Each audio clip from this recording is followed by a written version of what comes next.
In this video, I walk through 5 things I wish I knew while starting Onshape. Number 1. I want to show you the power of using variables in your design. So let's create a couple variables here. So let's click on this sketch. So this sketch has no variables yet, but I want to add 2 variables, change the inner and outer sizes. So let's create 2 variables for this that allow us to change this without getting back into the sketch. It's just going to put 2 variables right here. The only thing is we will have to make the 2 variables and then place them above the sketch. So let's do that. Let's go over here to variable. Assigned, we can put this here and we can say outer and tab down and we can type in 6.35. Enter. And let's finish that. So it dropped in that variable right there. Let's create one more variable. Now we're going to call this inner. Value is 4.15. Finish. Let's take both of these and let's move them up before the sketch because this is like a history tree. If these did not exist before the sketch will not be able to use them. So let's click on them and let's pull them up before the sketch. Okay.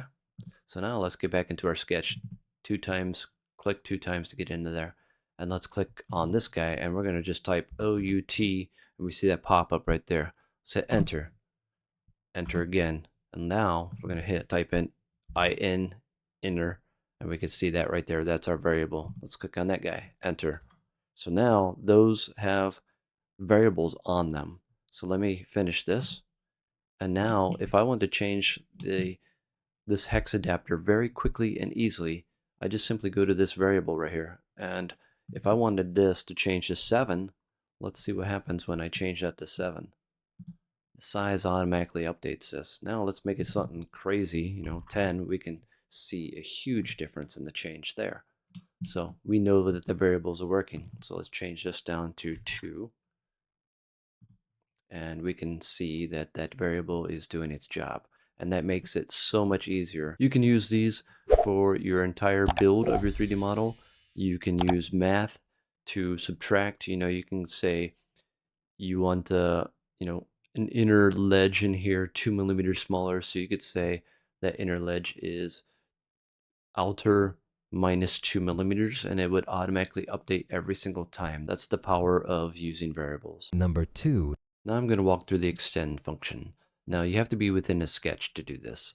So I have a sketch activated, and what I need to do over here is click this little drop down. Let's go to extend. Okay, and now we're going to click on what to extend. So let's click on the first line right here, and then we're going to click, see that line going there. We can click on this end point right here, and it extend it automatically for us. So let's do this guy, click extend. We already are in the extend, so we just continue on. Now we get another extend. Okay, another extend. Perfect. It looks like it grew something. I hit escape to get out of that. Let's get back and extend. And by the way, you can hit X for your quick key to get into extend. Number 3. Let's walk through the trim command. So here's trim. Trim, you can hit M as a shortcut key. And we have to be within a sketch to use this trim function. Okay? So now we're just going to start trimming these items. So let's click on trim and just drag these right through the lines that you want to trim.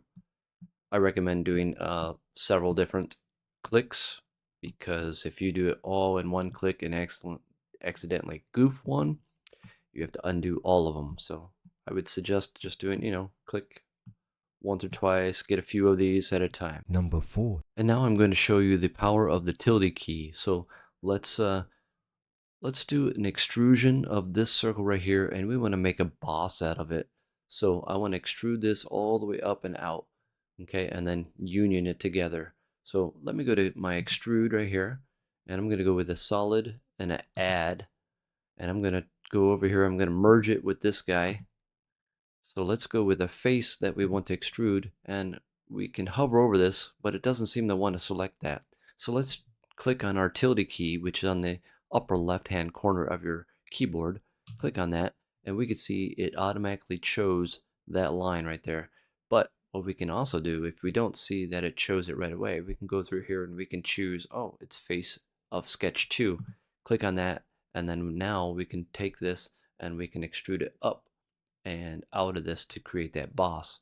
So let's go with 45 millimeters, and now we can finish that. So now we have that boss only in that one location, and we learned how to use that tilde key to do a fine selection of maybe things that are not on the top view. Number 5. Here I have a drive gear for an RC car, and let's say I need to make some modifications to this, okay? Let's say I want to make this wall right here much thicker. So an easy way to do that is I can use move face. So I can click in this right here. If I want to take this face right here and move it up 5 millimeters, I can hit that and it automatically does that. So that is the power of a move face, and I would suggest using move face only if you have imported geometry. If you start using move face in other, if you have just a few little sketches and some extrudes, you made this entirely yourself, you may want to stay away from move face. But move face within geometry that already exists is pretty awesome, and I would highly recommend using it. Bonus. As a bonus, I want to give you a replace face tip. So here's replace face. Let's say we did not want these chamfers. They were hitting in this model with the gears that's going inside of here. So we want to get rid of those. So the easiest way is just go over here to replace face.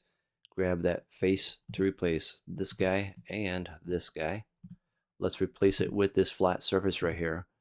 And we could see it already change the image. Finish that and look at that. Isn't that pretty awesome? That's the power of replace face. Hopefully these tricks helped you and now can make you a little faster in your design and modeling. Thanks for watching. Bye.